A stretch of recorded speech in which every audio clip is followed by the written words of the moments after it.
ரொம்பவுமே வித்தியாசமான டேஸ்ட்ல பச்சரிசி யூஸ் பண்ணி செய்கிற இந்த அப்பம் அடிப்பொலியா இருக்கும். கேரளால ரொம்பவுமே ஸ்பெஷலாக செய்வாங்க. எப்பயுமே இட்லி தோசை சாப்பிட்டு போர் அடிக்குதுன்னு நினைக்கிறவங்களுக்கு கொஞ்சம் இந்த மாதிரியும் செஞ்சு கொடுங்க, விரும்பி சாப்பிடுவாங்க.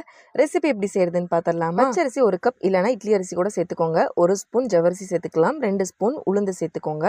இனி இது எல்லாத்தையும் நல்லா வாஷ் பண்ணிட்டு ஒரு 3 to 4 hours ஊற வச்சு எடுத்துக்கலாம். இப்போ பார்த்தீங்கன்னா நம்ம ஊற வச்சிருந்த அரிசி சூப்பராக ஊறி வந்துருச்சு. இதை அப்படியே ஒரு மிக்ஸி ஜாரில் சேர்த்துக்கலாம். கூடவே ஒரு 1/4 கப் துருவன தேங்காய், 1/4 கப் சாதம் சேர்த்துக்கோங்க. ஒரு 1/2 ஸ்பூன் இன்ஸ்டன்ட் ஈஸ்ட் சேர்த்துக்கோங்க. 2 ஸ்பூன் சர்க்கரை சேர்த்துக்கலாம்.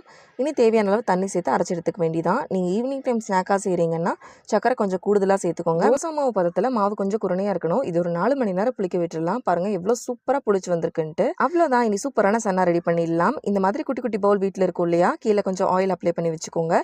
இனி மாவு வந்து சேர்த்துக்கலாம். கொஞ்சம் கேப் இருக்க மாதிரி சேர்த்துக்கோங்க.